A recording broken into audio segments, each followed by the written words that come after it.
Bom dia, navegantes. Meu nome é Sérgio Roberto, eu sou professor de Literatura e Gramática do Colégio Ângulo Tatuí e Cerquilho.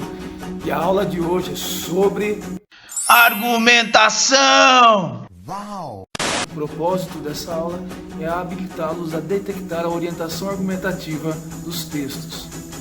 A argumentação é um raciocínio mediante o qual se pretende provar ou refutar uma tese, convencendo ou persuadindo alguém da verdade ou falsidade da mesma.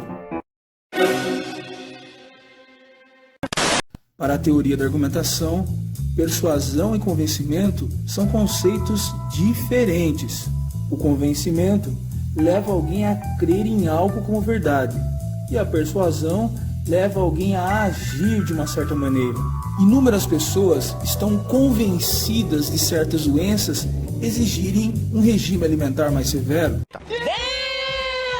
Está ligado à ideia de crer, aceitação de provas pela razão, independente da adesão, mas não estão persuadidas a submeter-se a ele.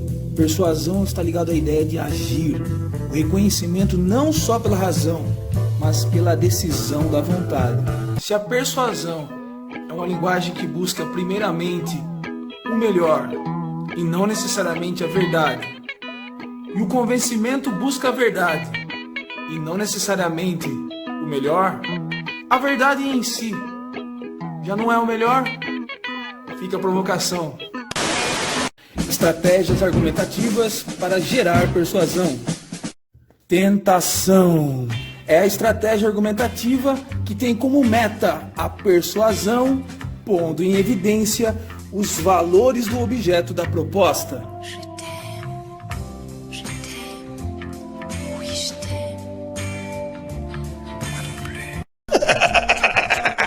A intimidação consiste numa ameaça. Usa como argumento a consequência negativa a que o sujeito manipulado está submetido se não der a sua adesão à ameaça do manipulador.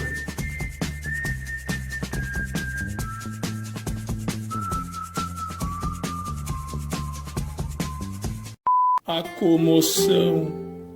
Procedimento argumentativo que consiste em tentar a persuasão por meio de recursos orientados para afetar o estado de espírito do destinatário.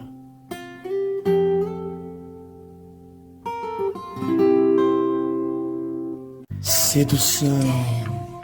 Estratégia que usa como argumento a valorização do auditório, pondo em evidência qualidades ou atributos elogiosos. Você vai almoçar ou vai jantar.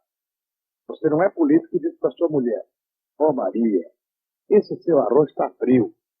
Agora você é um político, você vai ter que comer o arroz mesmo. Então você chega e diz: "Maria, que gostoso o seu arroz, que amor que você é."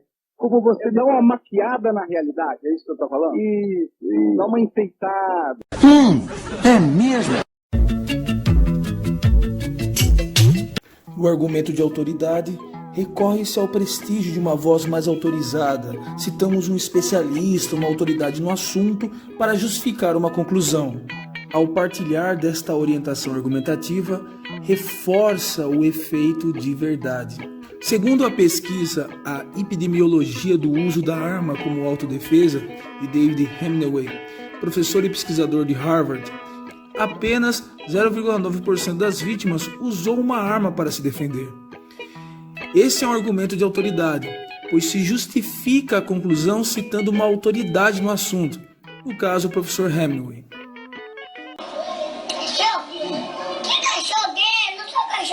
O argumento de causa e consequência busca comprovar a tese defendida a partir da exploração das relações de causa e consequência.